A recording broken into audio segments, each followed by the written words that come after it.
आज गीता के चतुर्दश अध्याय करें। और जो 13 चैप्टर था वो क्षेत्र और क्षेत्रज्ञ, मतलब जिसका मतलब होता है मैटर एंड कॉन्शसनेस, जड़ संसार और चेतन तत्व।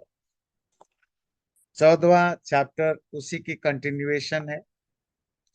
शुरुआत में ये जो मैटर है प्रकृति, उसके जो सत्व रज तम है, उनके नेचर के बारे में बताया। तो ये 13वें चैप्टर का एक तरह के कंटिन्यूएशन है, प्रकृति पुरुष मैटर और कॉन्शसनेस से रिलेशनशिप के ऊपर।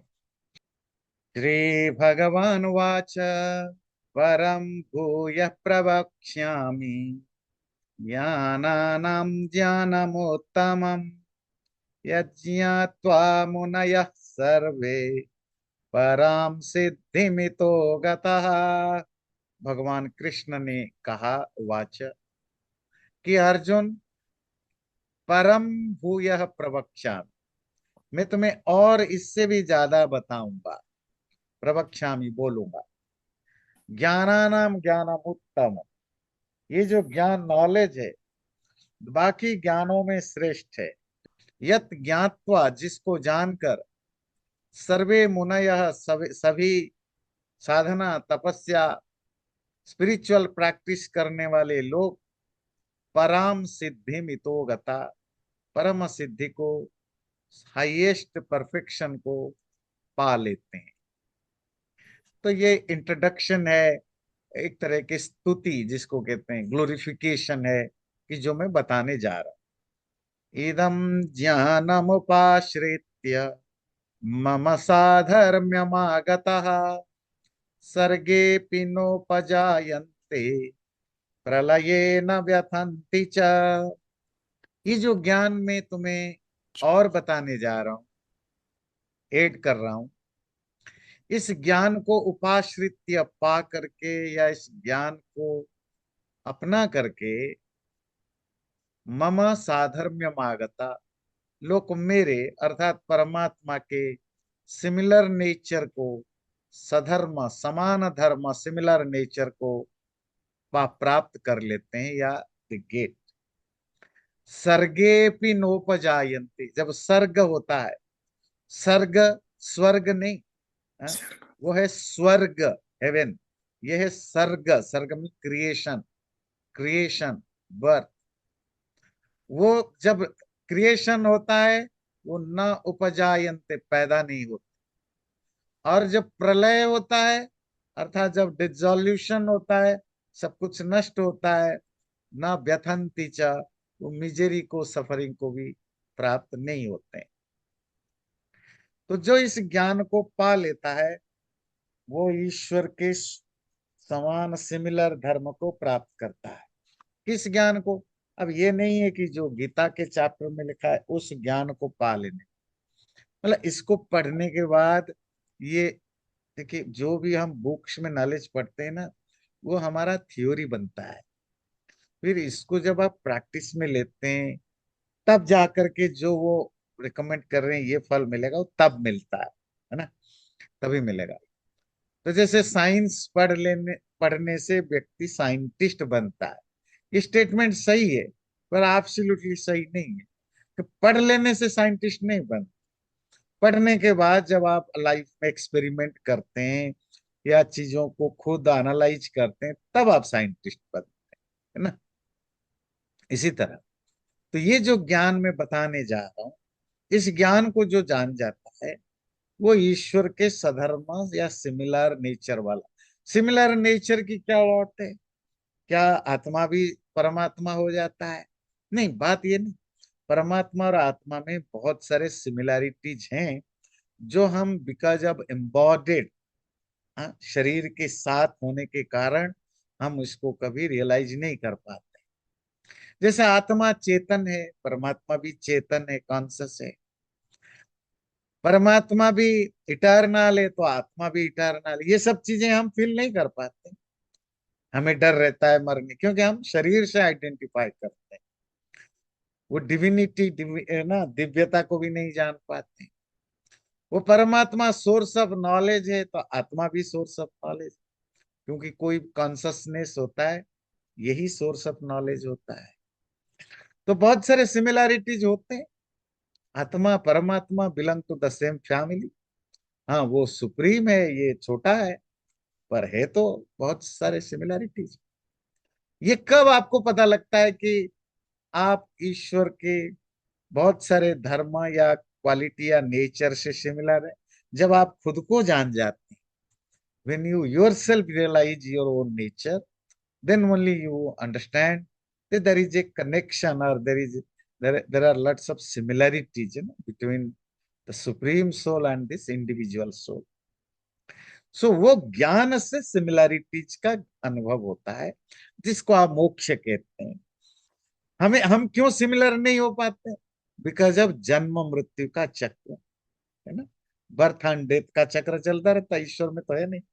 अगर आप बर्थ एंड डेथ की साइकिल से छूट गए, तो हो गया ना, कितनी सारी सिमिलरिटीज आ गई।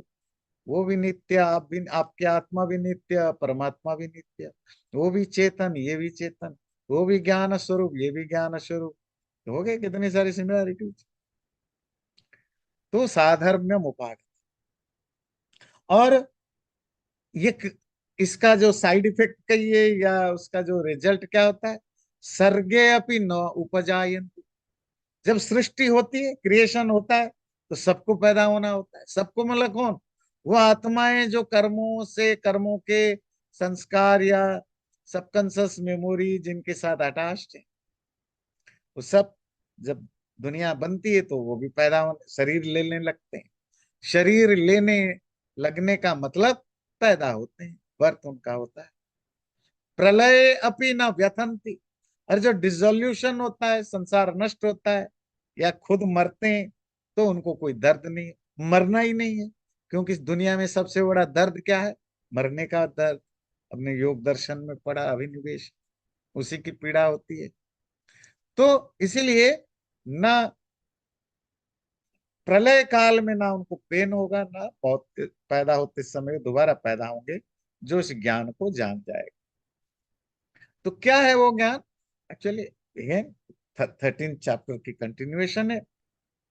मम यो निर्महत ब्रह्म, तस्मिन् गर्भं दधाम्यहम्, संभवः सर्वभूतानां ततो भवति भारत।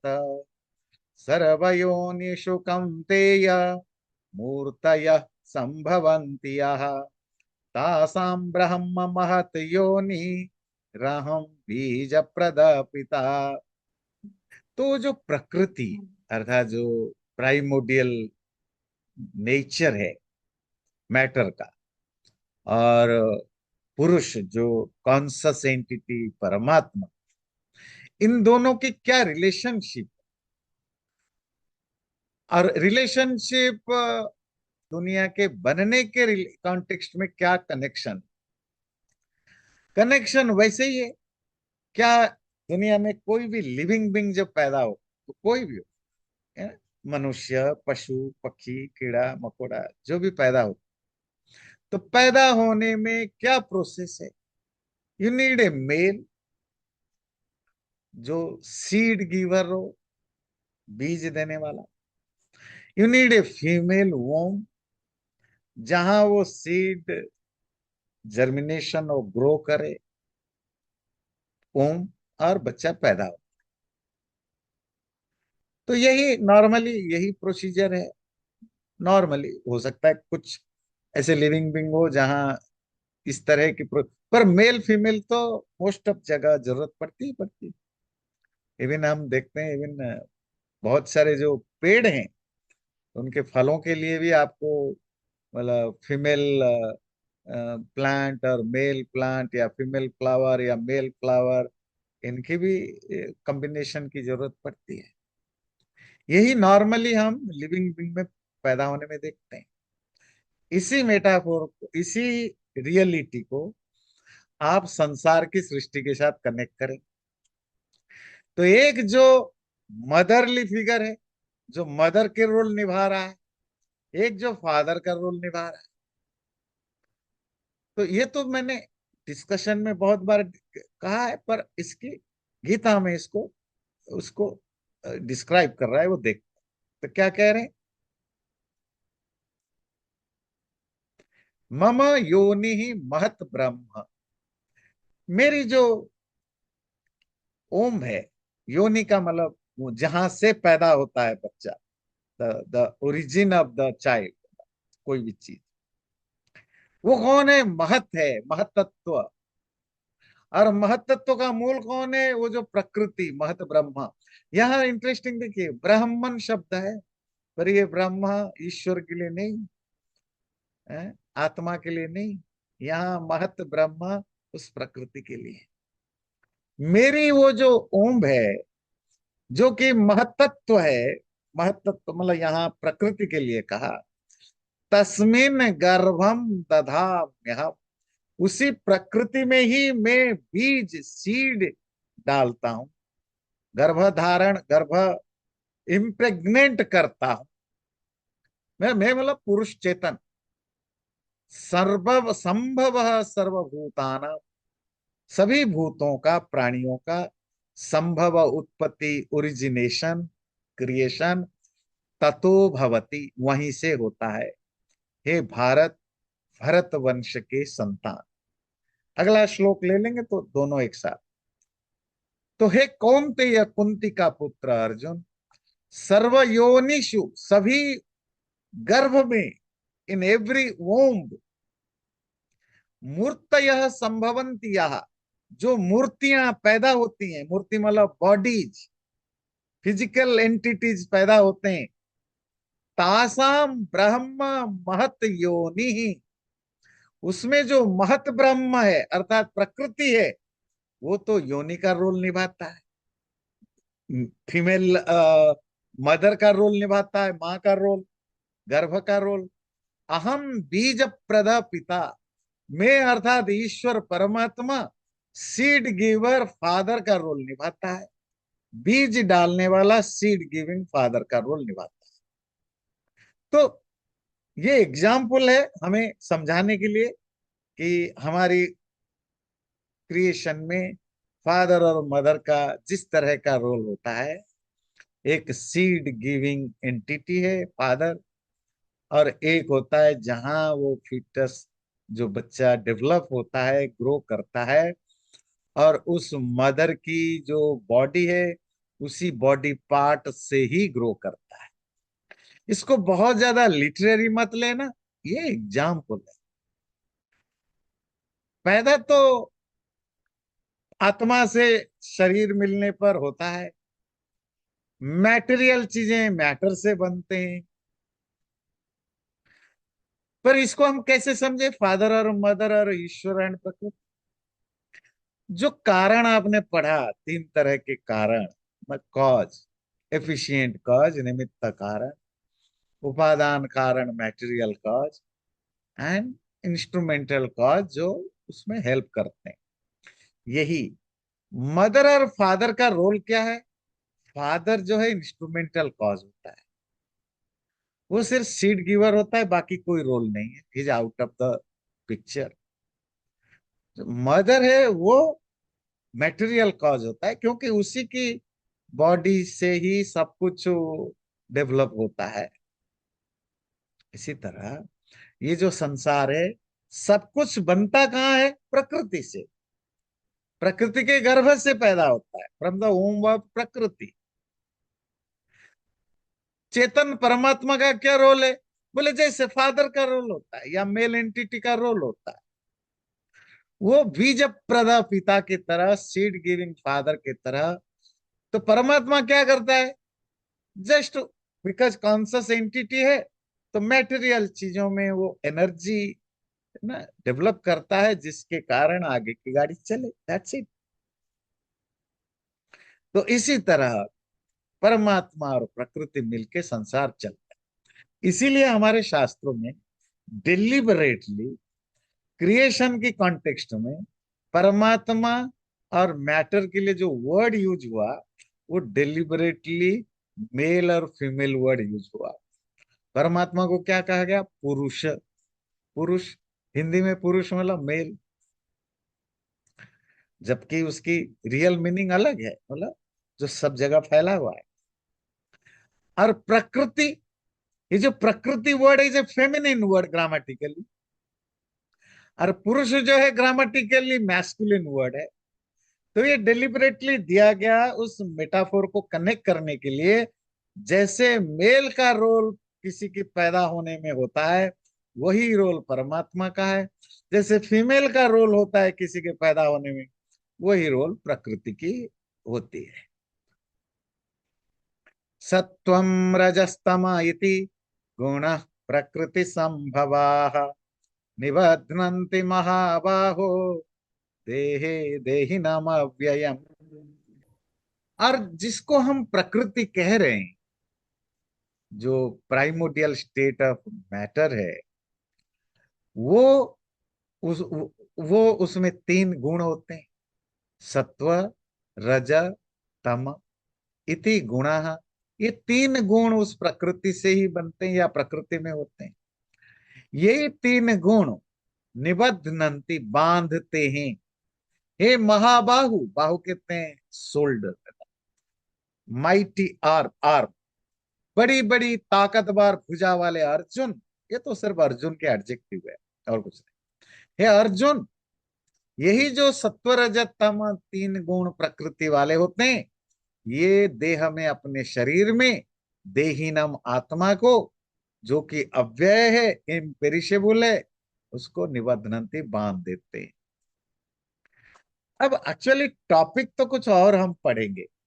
ये तो इंट्रोडक्शन के रूप में पहले पुरुष और प्रकृति को लाया गया कि ये दोनों सृष्टि के माता पिता के तरह कारण है। अब आते हैं उस प्रकृति की जो स्ट्रक्चर है। तो प्रकृति की स्ट्रक्चर क्या है? वो सत्व रज तम, ये तीन गुण। गुण यहाँ आप इनको पार्टिकल कहिए, जो भी कहिए, कंपोनेंट कहिए, इन तीन गुणों से प्रकृति होती है।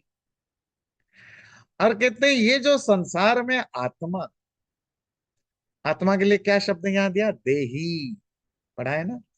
देह एंड देही, शरीर एंड शरीरी, body and embodied. Body means देह या शरीर, एम्बॉडीड मतलब देही या शरीरी। एम्बॉडीड कौन है? आत्मा, क्योंकि वो बॉडी से है।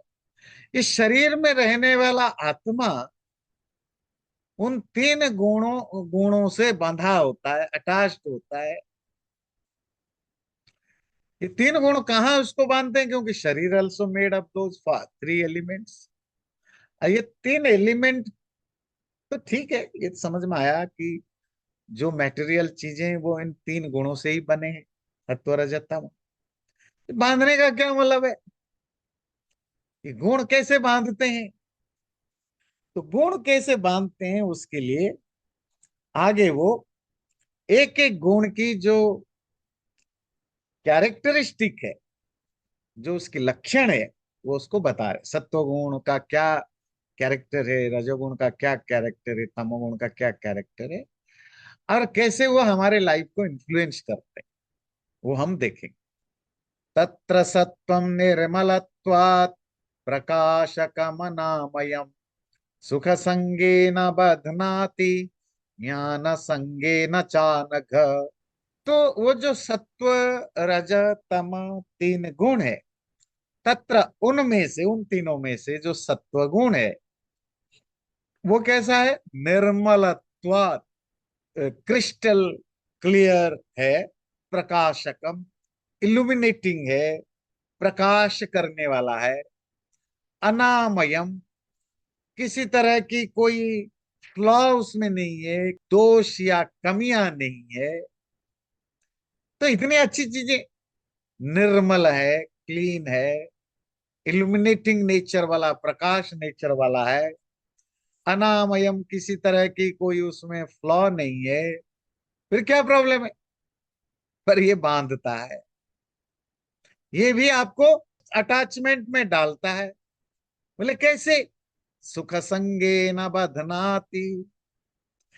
सत्व गुण का जो नेचर होता है उससे आपको सुख मिलता है, हैप्पीनेस मिलता है। और वो जो हैप्पीनेस है, सुख है, उससे आप बंध जाते हो दुनिया से। आपको मजा आने लगता है तो एंजॉय करने लगते हैं, तो आप चिपक जाते हो। फिर दूसरा और भी इसके एक इंटरेस्टिंग बांधने की, बाइंड करने का है, वो क्या है? ज्ञान संगे न चानघ। ये सत्व गुण जितना ज्यादा होगा, ज्ञान भी बढ़ेगा। और प्रॉब्लम है कि ये ज्ञान भी अटैचमेंट पैदा करता है। अब देखिए, इनको थोड़ी सी समझते हैं, ये तीन गुणों की नेचर। बड़ा ही इंटरेस्टिंग चीज है। ये तीनों गुणों मैटर के मैटर के तीन कंपोनेंट होते हैं। और मैटर की नेचर है कि इट अट्रैक्ट्स यू। यू मतलब एम्बॉडेड इंडिविजुअल को, हमें, आपको, पशु पक्षी सबको अट्रैक्ट करता है। और जब हम उसमें फंस जाते हैं, फिर हम अटैच्ड हो जाते हैं। पहले अट्रैक्ट करता है, फिर अटैचमेंट होता है। जब तक नहीं मिला तो अट्रैक्शन रहता है, मिल जाने के बाद अटैचमेंट हो जाता है, छोड़ने को मन नहीं करता है। यही तो प्रॉस्पेरिटी या जो मटेरियल सुख सुविधाओं का यही है ना। सुख नहीं मिले तो अट्रैक्शन बना रहता है। अब जब मिल गया, देन द नेक्स्ट प्रॉब्लम है कि वी आर गेटिंग अटैच होता है, छोड़ने को मन नहीं करता है। फिर सत्व गुण की जो डेफिनेशन है, वो है निर्मल, प्रकाशक, अनामय। कितने हाई लेवल की चीजें हैं। उसमें कोई मल नहीं, कोई डटी नहीं, ना, इमैक्युलेट, बिल्कुल क्रिस्टल क्लियर है, स्फटिक मणि की तरह निर्मल है। फिर प्रकाशशील है, इल्यूमिनेटिंग है। फिर उसमें कोई उपद्रव, कोई हलचल नहीं है, अनामय, बिल्कुल शांत कर देने वाला। इसका क्या मतलब है? थोड़े और क्लोज करके समझते हैं। दुनिया का हर चीज तीनों गुणों से बना है। किसी चीज में सत्वगुण डोमिनेट करता है, तो किसी में रजोगुण डोमिनेट करता है, किसी में तमोगुण डोमिनेट करता है। कैसे पता चलेगा कि इसमें सत्वगुण डोमिनेट करता है? अगर वो चीजें इल्यूमिनेटिंग है, प्रकाशक है, अगर उसमें किसी तरह की कोई स्टेन्स नहीं है, या अगर वो बहुत ज्यादा क्रिस्टल क्लियर है, तो वो सत्वगुण वहां डोमिनेट करता है। जैसे आग है, लाइट है, सूरज है, स्टार्स हैं, तारे हैं, ये सत्वगुण है। और जहां आपको क्रिस्टल क्लियर निर्मलता दिखती है, प्यूरिटी दिखती है, वहां भी सत्वगुण, नेचर की बात करता है। तो आपके शरीर में भी सत्वगुण, रजोगुण, तमोगुण तीनों है। पर यहां बात हो रही है माइंड। माइंड में भी सत्वगुण, रजोगुण, तमोगुण है। अगर किसी व्यक्ति का माइंड में सत्वगुण नॉर्मली ज्यादा रहता है, जैसे वो चेक करते हैं ना आपकी ब्लड में, ब्लड ब्लड चेक कराते हैं आपको, शुगर ज्यादा है कि कम है, वो ज्यादा है कि कम है, पता नहीं, उसमें पचासों चीजें वो चेक करते हैं। विटामिन, ये विटामिन चीजें कम है, ज्यादा होने पर उसका अपना नुकसान है, कम होने पर भी नुकसान है। वो एक एवरेज इसमें होना चाहिए। इसी तरह मन का भी है। ये डॉक्टरी ट्रीटमेंट से नहीं होता, ये तो साइकोलॉजिकल ट्रीटमेंट ही। साइकोलॉजी भी डॉक्टर की विषय है, साइकोलॉजी वाले समझा सकते हैं। पर वो सत्व रजत तम नहीं बोलेंगे, उनके लिए उनके पास दूसरा वर्ड होगा। तो जिस व्यक्ति के मन में सत्वगुण ज्यादा हो, क्या सिम्टम होगा? वो ज्ञान की तरह अट्रैक्टेड, नॉलेज, ज्ञान, वो इल्यूमिनेटिंग होगा, उसके पास बहुत विजडम होगा, बुद्धि होगी, चीजों को वो जल्दी समझेगा। बात समझ में आती है? और उसका हो सकता है अगर रजोगुण तमोगुण थोड़ा दबे हुए हैं, सप्रेस्ड हैं, तो उसका कैरेक्टर भी बहुत बढ़िया होगा। अर्थात मोरालिटी, वर्च्यूज, वैल्यूज, ये भी अच्छा होगा। पर ये डिपेंड करता है कि सत्वगुण डोमिनेट होने से सब नहीं होगा। सत्वगुण डोमिनेट होने पर भी रजोगुण तमोगुण भी तो रहेंगे ना, तीनों तो नहीं चले जाएंगे। कितने परसेंटेज है उससे फर्क पड़ेगा। सपोज आपकी सत्वगुण सपोज आपकी 40% है, बाकी 35% रजोगुण है, 25% तमोगुण है, स्टिल इट इज सत्वगुण डोमिनेट करता है।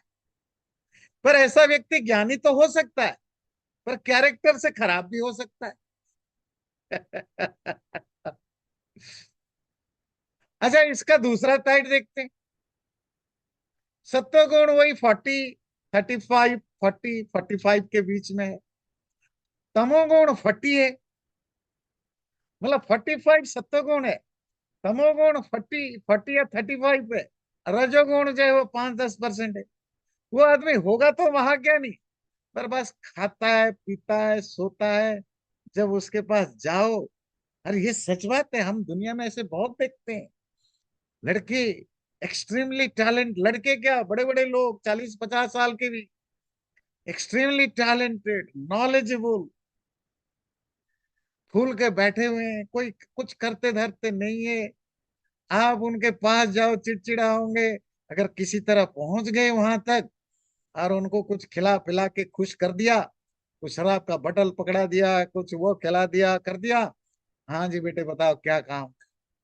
जी, जी ये समझ में नहीं आता है। अरे ये तो ये बस मिल गया।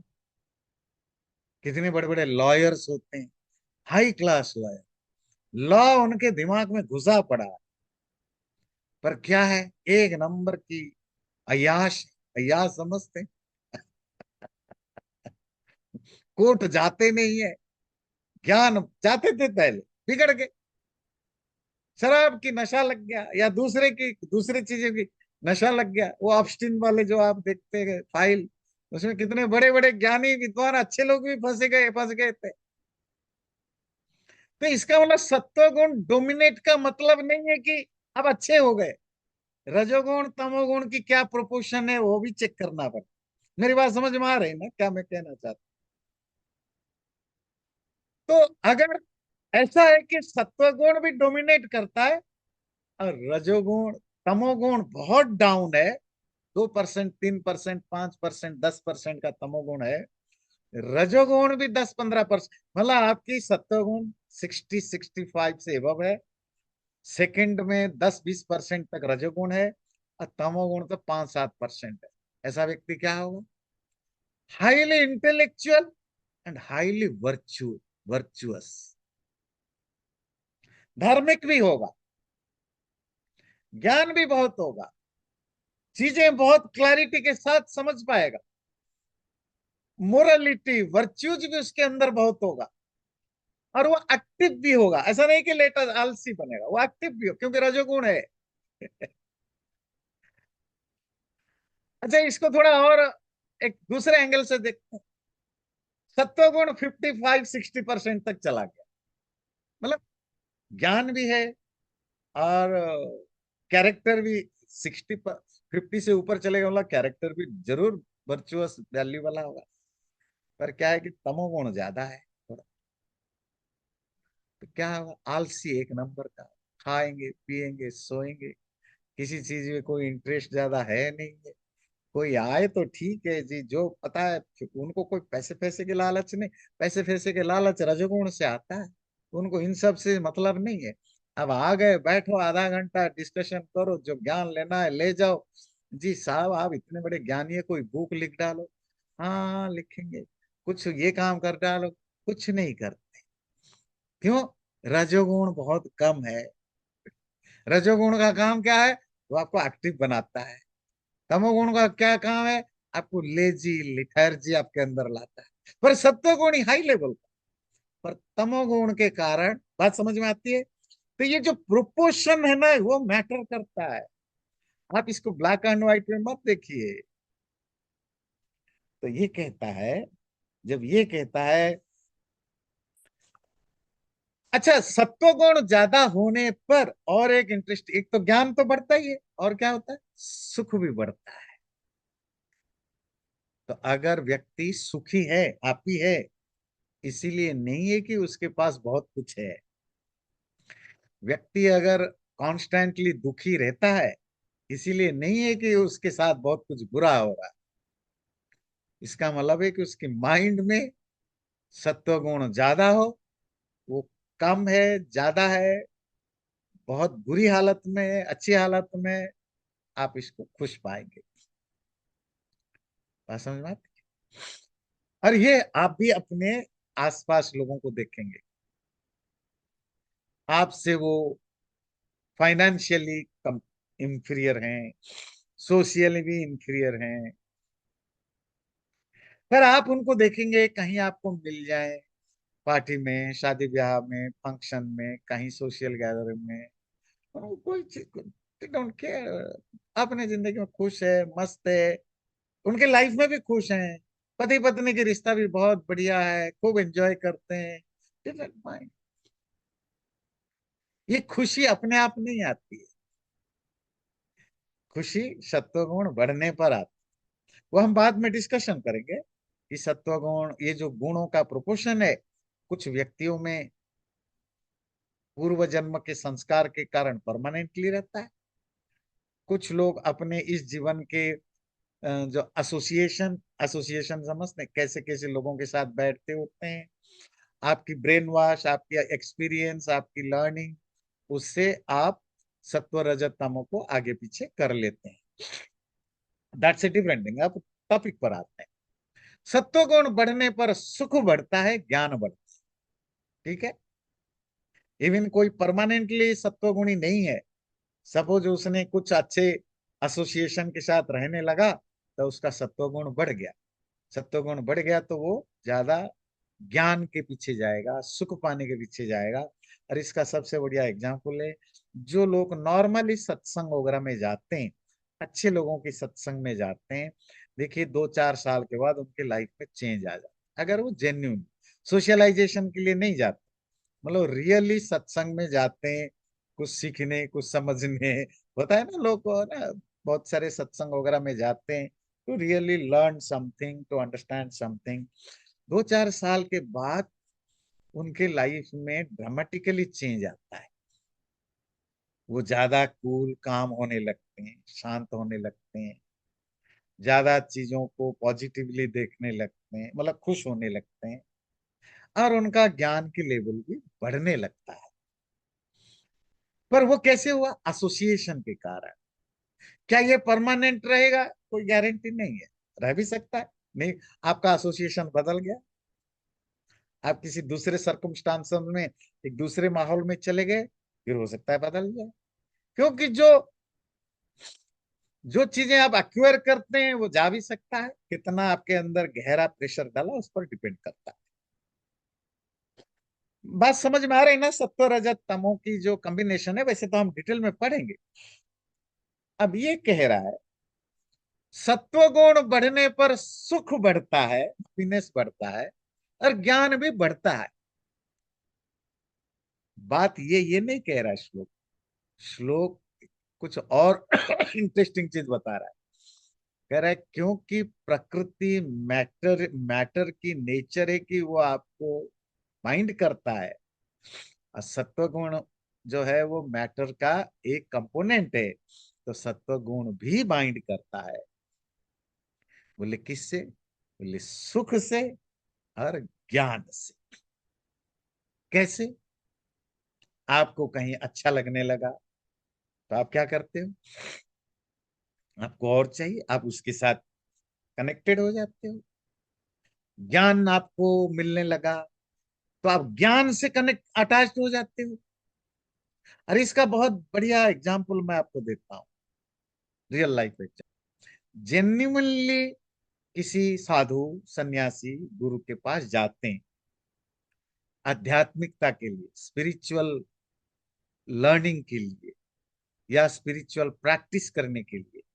बहुत लोग घर परिवार छोड़ के साधु सन्यासी बन के चले जाते। कितने मैंने movie star, scientist, professor, engineer, doctor, half age में, 30s में, 50s में जॉब छोड़ दिया, सब छोड़ दिया, चले गए।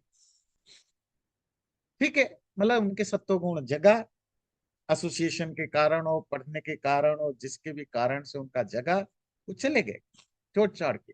ज्ञान और सुख की खोज में।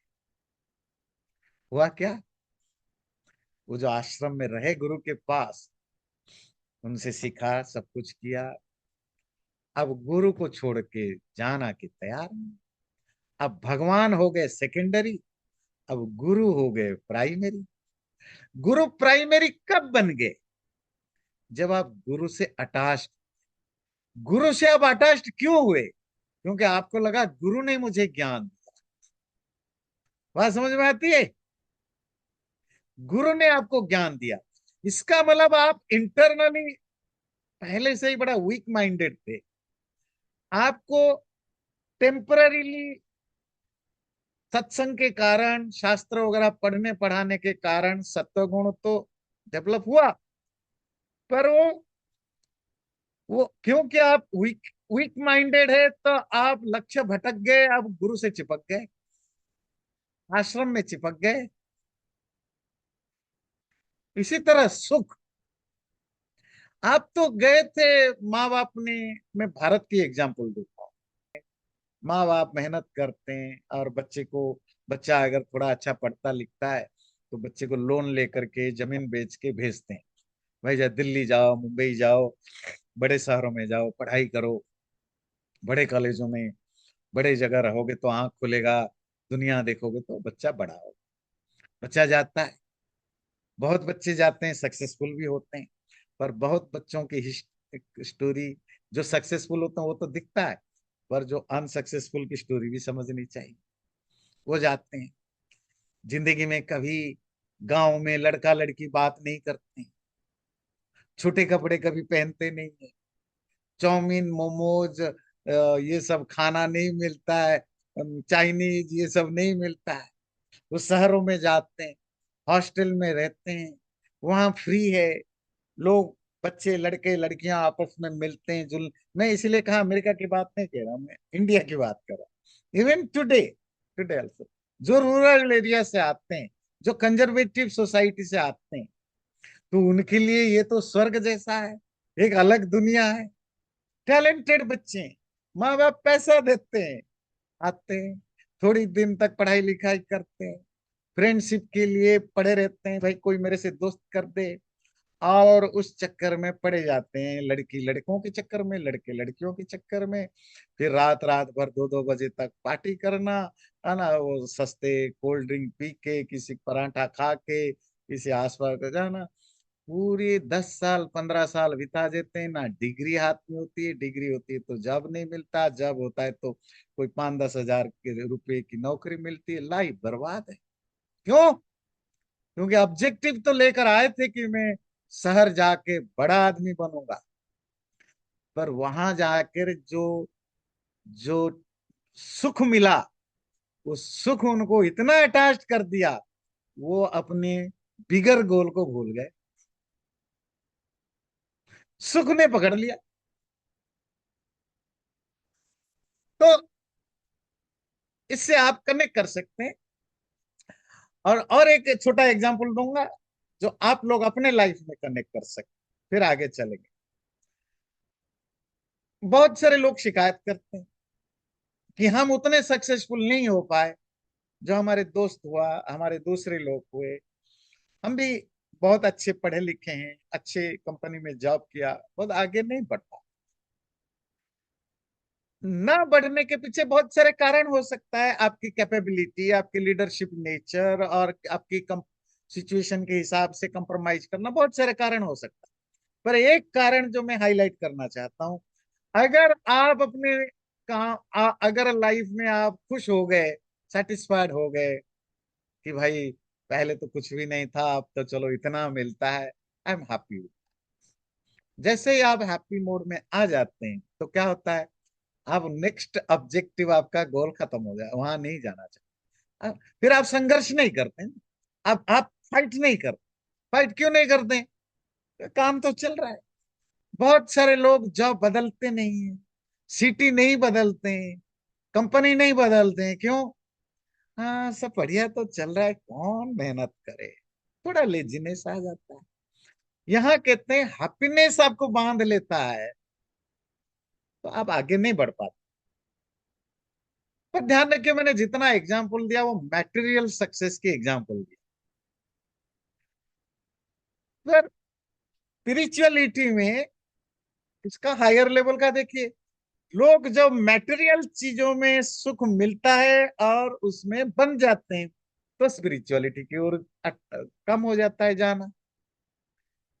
इसी तरह ज्ञान, आपको ज्ञान बढ़ता जा रहा है, नॉलेज बढ़ता जा रहा है, और आपको उसमें मजा आ रहा है क्योंकि ज्ञान बढ़ रहा है, आपको सेटिस्फेक्शन हो रहा है कि I now know more than what I knew 5 years ago। It's a good thing. पर इसके साइड इफेक्ट क्या है? वो ज्ञान से अब अटैच हो जाते हैं, ज्ञान के अलावा और कुछ नहीं कर, उस ज्ञान को प्रैक्टिस में लाना या कुछ करना नहीं करते। इसका सबसे बड़ा एग्जाम्पल हमारे जो स्कूल कॉलेज यूनिवर्सिटीज वगैरह में जो बड़े बड़े प्रोफेसर्स होते हैं, वो होते हैं, सब नहीं, उनमें बहुत सारा है जिनके पास बहुत ज्ञान है, और ज्ञान का, वो ज्ञान में ही चिपक के रह गए अपने आप को ज्ञानी मान के, और कुछ सुना नहीं। तो ज्ञान और सुख भी आपको बांधते हैं, और ज्ञान और सुख मिलता किससे? जब आपके अंदर सत्व गुण डोमिनेट करता है। ठीक है, ये थोड़ा मैंने ज्यादा टाइम इसलिए लिया कि नॉर्मली हम क्या सोचते हैं कि रजोगुण तमोगुण बांधते हैं, और सत्वगुण प्योर होने पर भी बांधता है, उस सुख से भी बांधता है और ज्ञान से भी। रजो रागात्मकं विद्धि तृष्णा संग समुद्भवम् तन्निबध्नाति कौन्तेय कर्म संगेन देहिनम्। तो रजोगुण को कैसे डिफाइन करें? रजोगुण रागात्मक है, राग वाला। राग क्या है? पैशन नेचर वाला, पैशन। मुझे आई लाइक इट ना, I dislike it, I love it, I super love it, हर चीज में एक्साइटेड हो, पैशन है टू डू सम, है ना। मतलब ब्रिज बनाना है तो पैशन के साथ, पॉलिटिक्स करना है तो पैशन के साथ, अच्छा करना है तो पैशन के साथ, बुरा करना है तो, दोस्ती है तो बिल्कुल जो है ना, यार तू मेरा है ना जान हाजिर है, जान भी दे देंगे। पर जिसके साथ दुश्मनी हो तो उसको भी नहीं छोड़ेगा, तुझे तो छोड़ेगा, क्योंकि वो नेचर ही पैशनेट है। जो व्यक्ति आपको बोले ना तेरे लिए मेरी जान हाजिर है, अगर किसी दिन दुश्मनी हो गई उससे, वो भी तुम्हारा भी जान लेने को तैयार हो जाए। जान देना एक इमोशन, मतलब जान का मतलब है कि आपके लिए सेक्रीफाइस करना। वो सिर्फ सत्वगुणी अगर सेक्रीफाइस करता है, किसी को दोस्त मान के नहीं, वो किसी के प्रति दया भाव आ जाए करेगा। पर जो रजोगुणी है वो पैशनेट है, पैशन के साथ चलता है। तुम्हारे प्रति प्यार आ गया, तू मेरा सबसे बड़ा दोस्त, तेरे लिए तो जान हाजिर। और वो जान हाजिर, जान हाजिर ऐसा नहीं कि कोई वो झूठ बोलता है, नहीं, वो कोई चालू नहीं है, मैंने चालू की बात नहीं कह रहे, इवन ऑनेस्टली भी वो आपके लिए बहुत कुछ करेगा भी। पर अगर किसी दिन आपके साथ उसकी बनती खत्म हो गई, फिर वो उतने ही पैशन के साथ दुश्मनी भी निभाएगा। It is not his friendship, it is his passionate nature. वो अगर डॉक्टर बनेगा तो जबरदस्त डॉक्टर बनेगा, इंजीनियर बनेगा तो जबरदस्त, सोशल सर्विस करेगा तो जबरदस्त करेगा, किसी बुजुर्गों की सेवा करेगा तो जबरदस्त करेगा, किसी वॉलेंटियरिंग काम करेगा तो बिल्कुल कर, क्योंकि उसके अंदर काम करना है, एक्टिव पैशन के साथ। उसमें और एक नेचर क्या डेवलप होता है? काम, कर्म, एक्टिव होना। ये रजोगुण की नेचर है, राग। और क्या है उसमें? विद्धि, उसको जानो रागात्मक, तृष्णा संग समुद्भवम। और ये जो पैशन है, ये कैसे बढ़ता, कैसे कैसे पैदा होता है? How it, how does it arise, and how does it develop? तृष्णा से। तृष्णा कहते हैं बर्न ऑफ क्यूपिडिटी, डिजायर, इच्छा।